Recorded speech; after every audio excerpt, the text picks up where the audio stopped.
Dexter Resurrection has already taken the world by storm. Despite being a phenomenal show, there are still a few areas that have left us scratching our heads. Today, we're going to take a look at some of the biggest plot holes in Dexter Resurrection so far, starting with the most baffling of all. Look, we all wanted Dexter to come back. After all, he is America's favorite serial killer, and the shows in this series are as addictive as any you could think of. However, his ability to overcome death is really unbelievable at this point. For instance, in the original series, he is in several incredibly serious car crashes, yet never leaves with more than a few scratches or a slight concussion at worst. In season 3, the car crash is so intense after he fell asleep at the wheel that the car flipped multiple times. And though the vehicle was completely destroyed, he walks away from the hospital afterwards like nothing happened. Was he driving an armored vehicle or something? After that, we witness him intentionally drive an open-top boat directly into a hurricane, and though the boat is ripped to shreds, he is found shortly thereafter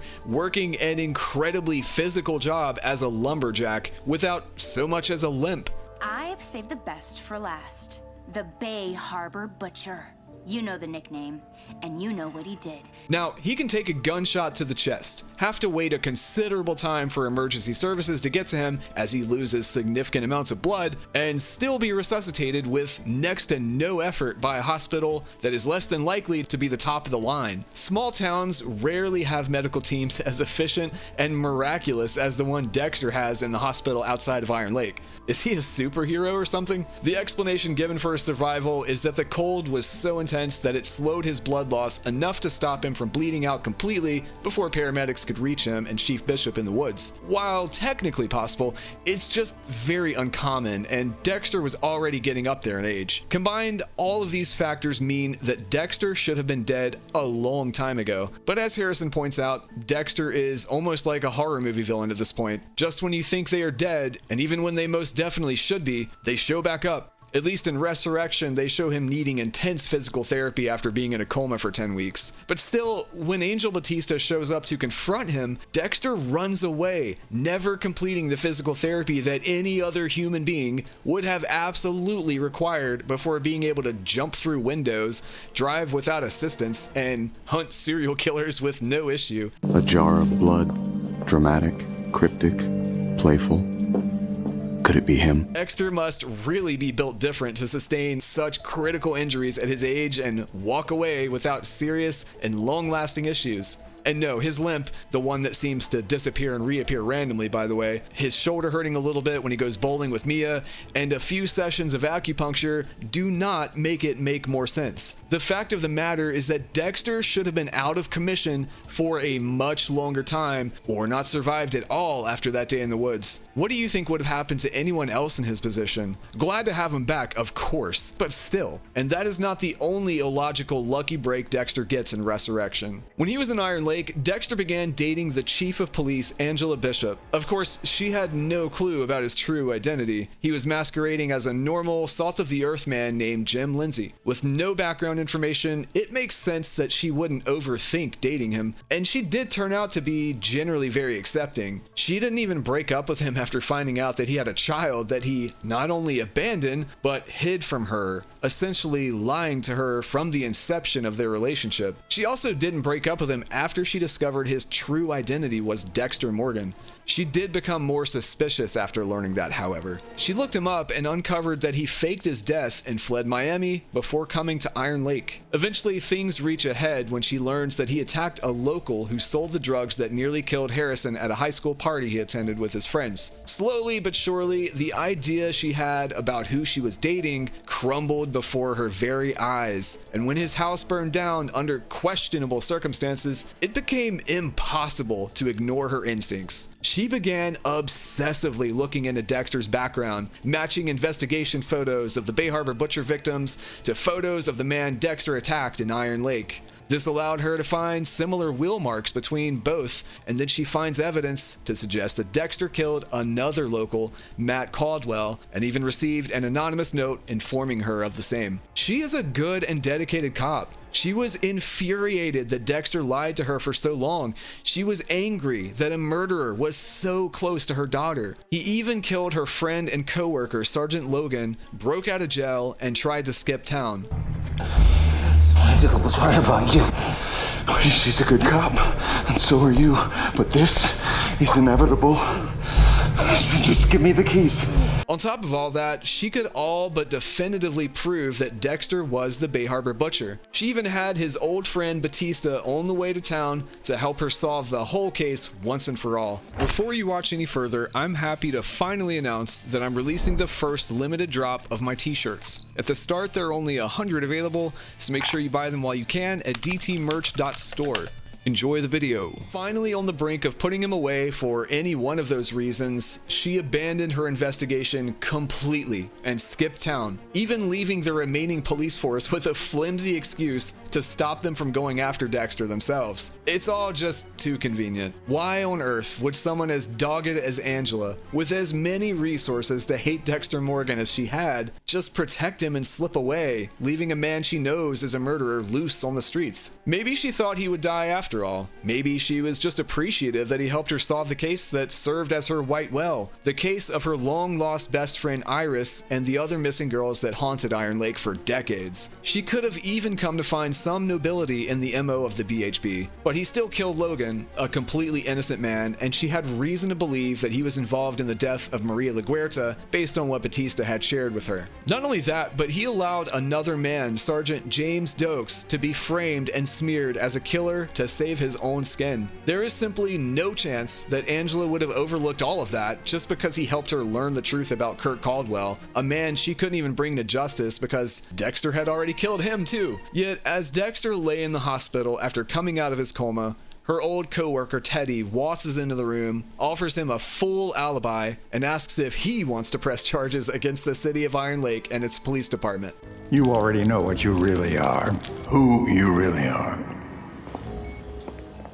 She left a note claiming that they are even, but anyone with eyes could see clearly that they were not. He ruined her entire life and tormented her community before chasing her out of town. How is allowing him to continue doing that to other people making things even? Again, way too convenient. He should have been tried for at least one of the things she discovered about him, namely the killing of Coach Logan. Dexter Morgan killed a cop. It's a well-known fact in Iron Lake at this point that Jim Lindsay was actually Dexter Morgan. He dated Chief Bishop, hid a traumatized child from her and everyone else in town for as long as he could, and finally killed Coach Logan and tried to run from the cops before being caught and nearly killed by a shot to the chest. The only thing the residents probably don't know is that it was Dexter's own son Harrison who shot him, not Angela. When Teddy comes to visit Dexter in the hospital, he mentions to Dexter that there was a gunshot found in his cell, proving that Logan shot at Dexter first before he was killed. But the entire crime scene would have made no sense. If Logan wanted to shoot a man in a tiny cell, he wouldn't have missed. Even if Dexter dodged the first one, it would be like fish in a barrel at some point. If Logan went in there to kill Dexter, it would have happened. Dexter had nowhere to run. More importantly, how would Dexter, a man in a cell, have gotten Logan into a headlock in order to snap his neck that way? Did Logan just willingly turn around and back up to the bars? He would have had to, because the trajectory of the gunshot was so off that it would have been obvious that Logan was in the headlock before he shot. And again, he only fired his weapon once.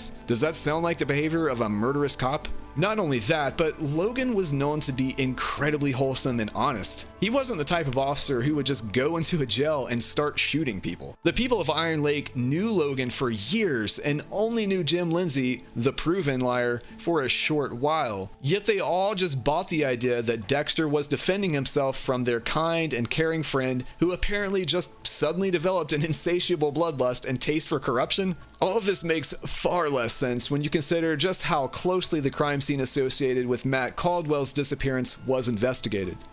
Well, I've got news for you. The night is mine. An incredibly talented forensics investigator was called in to analyze the scene, and not even Dexter's skilled staging was enough to stop him from accurately deducing exactly what happened in less than 15 minutes. And Dexter didn't even try to stage the crime scene where Logan died. He didn't take the bottle of water Logan was bringing him, he didn't wipe Logan's blood off the bars, and he stole Logan's phone. But no one had any questions. Oh, please.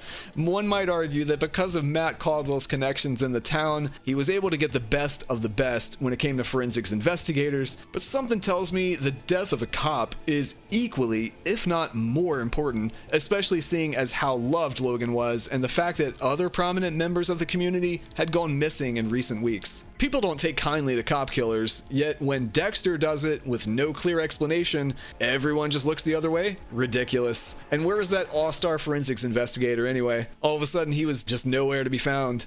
The truth is that if he had been around, Angela's weak explanation claiming that Dexter was defending himself would have gone nowhere, meaning that if and when Dexter came out of his coma, he would have been interrogated, arrested, and probably made to stand trial for the death of Iron Lake's trusted and beloved Coach Logan. So the writers just skip over it altogether for convenience sake. After all, we need Dexter to be a free man for the storyline they had in mind to continue, but we all know the truth. Episode 1 of Dexter Resurrection should have shown Dexter being handcuffed to his hospital bed and pressed about the death of Coach Logan. Also, was that the only police precinct in the country without cameras? All of this requires a lot of reality suspension to move past, but the need to suspend reality doesn't stop there. Harrison's first conquest in New York City also requires that we don't ask too many questions. Harrison Morgan is a young man filled to the brim with unanswered rage. His biological mother was murdered. His adoptive mother, Hannah McKay, died after he was forced to move to Argentina with her. He was only there alone with her because his father chose to be with her, a serial killer, before then abandoning him without explanation. Then, after her passing, he was put into foster care, and after he aged out of that, he was essentially homeless and developed a drug addiction while on the streets. He finally found the courage to track his father down, only to discover that his dad was a serial killer with a loose moral code and a god complex. He was enrolled in school in Iron Lake, where he was bullied so much that he framed another kid as a potential school shooter just to earn the adoration of his classmates. Then he spends weeks lying about it before finally admitting to his father that he staged the whole thing. Shortly after that, he watches Dexter kill and dismember a man and returns to their shared home to discover that the same man had already burned it to the ground. Next, his father was arrested on Christmas, and he was forced to sleep in a local motel until things got sorted out. The only person who visited him while he was staying at the inn was his wrestling coach Logan, and the next time he saw his father, he learned that Dexter had killed Logan just to get out of jail and escape justice. Then when Dexter tried to flee on his own, which would leave Harrison all by himself again, he cocked a rifle aimed at his father's back and was compelled by Dexter to go ahead and shoot him. He was then forced to leave town, believing he killed his father, and start over again in New York City, one of the largest and least forgiving cities in the country. All of this with no one and nothing but a handful of cash, a school bag, and the clothes on his back. Somehow, despite all those odds, he manages to get a steady job at a high-class hotel, make a couple friends, and stay off the streets. Needless to say, Harrison has had an incredibly difficult life, but unless his father really is a superhero, what happened next makes no sense at all. Being traumatized doesn't give you superhuman strength. Yet when Harrison rushes into Ryan Foster's room, a frequent guest of the hotel, to protect drugged damsel in distress Shauna,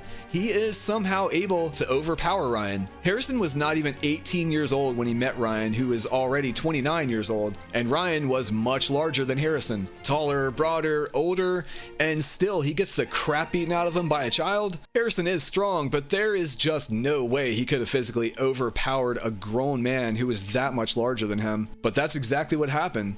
Even after Ryan gets Harrison on his butt in the bathtub and gives him several strong blows to the chest and abdomen, Harrison appears virtually unfazed. I don't know about you, but if a grown man who had that kind of size difference hit me that many times, I wouldn't have been strong enough to tackle him to the ground.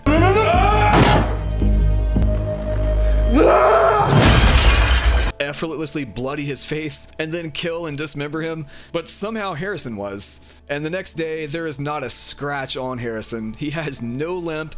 He doesn't even wince in pain as he works in his demanding manual labor job. He wasn't in a suit of armor, and Ryan didn't treat him with kid gloves. He should not have been able to win that fight, let alone do it without experiencing intense damage after the intense blows he received. Much like Dexter, Harrison seems to have superhuman abilities that allow his body to endure incredible amounts of force while sustaining almost no damage. But bodily pain aside, he should have lost that fight. Again, he's only 17, and Ryan was a full-grown man. Was it Harrison's adrenaline? Was it the alcohol in Ryan's system? Even with these convenient explanations, none of which are offered by the show, Harrison still should have lost the fight. Unlike Dexter, Harrison is not trained in jiu-jitsu, and while his time on the streets may have toughened him, there is simply no way to explain a child beating a grown man to that extent. Harrison should have needed medical attention, and Ryan should have lived to get him fired and press charges. But again, we continue to ignore these plot holes so we can enjoy this incredibly compelling show, just like we do when Leon Prater's head of security misidentifies a man she claims to have been tracking for weeks. Leon Prater is the mysterious billionaire who orchestrates the annual gathering of serial killers we see Dexter attend in episode 4. Because of his immense wealth, he has the ability to blanket his lavish estate in tons of security, the leader of which is the equally mysterious Charlie. She seems all-powerful, always armed, and seeming to have every tool she needs to complete any task as assigned to her by Prater. One of those assignments was to find the serial killer known as the Dark Passenger, Ronald Red Schmidt, and deliver him an invitation to the dinner party along with thousands of dollars as incentive to attend. She manages to pull that part off. However, shortly after finding the invitation, Red is hunted down and killed by Dexter for his work targeting and killing rideshare drivers across the city. In Charlie's defense, there were no pictures of Red online. It's next to impossible to get a picture of him because of his infrared hoodie, and Dexter did use Red's thumbprint to enter Prater's party. Don't fucking move! Park up ahead. But she didn't have to take a picture of Red to notice the facial differences between him and Dexter if she was as good at her job as presented. Though they do vaguely favor each other, they still have distinctions that are hard to overlook, even for viewers after having only seen them together a couple of times. Yet the highly trained ex-Special Ops agent extraordinaire Charlie didn't realize that she was picking up the wrong man when she scooped Dexter up in the park. She must be very busy with all of Prater's demands, but Dexter and Red have completely different mannerisms, and again, different enough facial features and voices for her to have picked up on the fact that something was off. Dexter didn't make it easy to detect, of course. He had the hoodie, the trophy, even the thumbprint. Still, it's hard to believe that someone as well-trained and efficient as Charlie could miss her target so badly. Maybe she already knows that Dexter is a fraud, but if that's true, it hasn't been revealed yet, making it seem at this point as if this is just another unlikely oversight. Time will tell, but if Dexter really did get the jump on her, it's just another convenient plot hole to propel the story forward. Kind of like her ability to kill Keith the Canton Clubber outside of a bank in broad daylight and never have the police look into it at all. Banks are notorious for having high levels of security cameras, yet she kills a man right next to one, and no one notices, if the writers say so. But the truth is that, even if not on the cameras, surely another person would have witnessed her club a man to death in the middle of the day. No one was walking by, no one was looking out of their window, no one saw anything. It's not even like she tried to make sure the coast was clear before beating him to death. And what happened to his body? Did Charlie just put him in her trunk? Did she just leave it there? Because she used Keith's own bat to kill him and he was still unknown to police to be the Canton Clubber, it's possible that they originally believed him to be just another victim of the Clubber if the body was left there. But once they visited his home, as would be a part of any standard investigation, wouldn't they have found his other trophies, eventually realizing that he was probably the Canton Clubber himself? Maybe, maybe not. But all of it is just washed away and never really addressed, so the question remains, how is Charlie able to kill a man in such a loud and brutal way in broad daylight and never have it come up again? Let's hope that Prater's connections at every level of law enforcement are what make this less silly, but without any clarity, it just seems unrealistic. Her ability to kill in such public settings is similar to another attack that was all too public to be probable. One of the guests at Prater's dinner party was a deeply disturbed man who earned the name The Tattoo Collector from the media. It's established that he got that name because of his anonymity as a serial killer and the fact that his MO involved stripping his victims of their tattoos during his ritual. He's known to have at least 26 victims already, and he was plotting on another one during his time in New York. He tells Prater and the gang that his next piece was meant to come from a young woman who is getting an elaborate homage to her recently deceased dog, which caught Lowell's eye and intoxicated him. He said that what was about to happen to the woman, whose name was Jules, was inevitable now that he had his sights set on her. So one day, while having a brief drink with Dexter, Lowell let it be known that was the night, and as soon as Jules was walking home on her own after her tattoo session, he was going to get her. Of course, Dexter intended to stop him, but the confusing part of it all is that Lowell just planned to snatch her up off the street using his anesthesiologist tools, which included knockout gas, in one of the busiest cities in the world. Was this guy related to Luigi Mangione? When Jules was walking home, she was wearing headphones and blasting music, completely oblivious to the fact that she was being followed closely behind by a serial killer. Although it may be understandable that she didn't notice Lowell.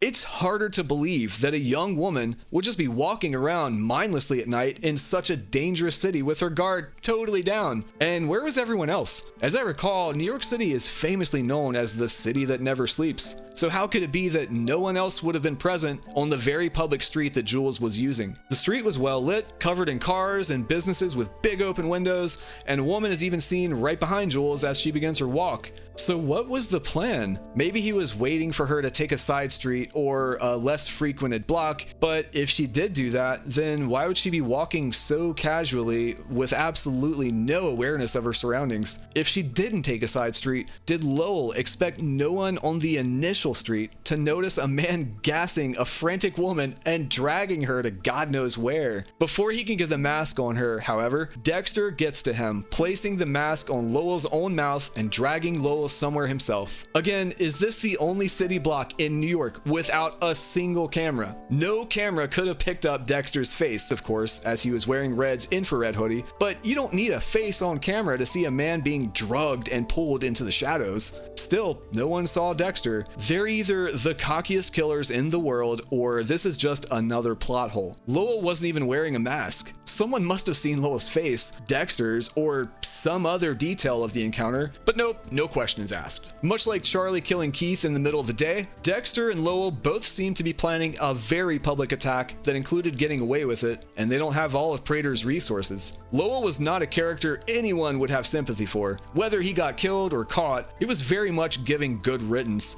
but that doesn't explain his game plan of abducting a woman on a busy street without so much as a mask. And it certainly doesn't explain how no one noticed him being the one to be drugged and dragged away.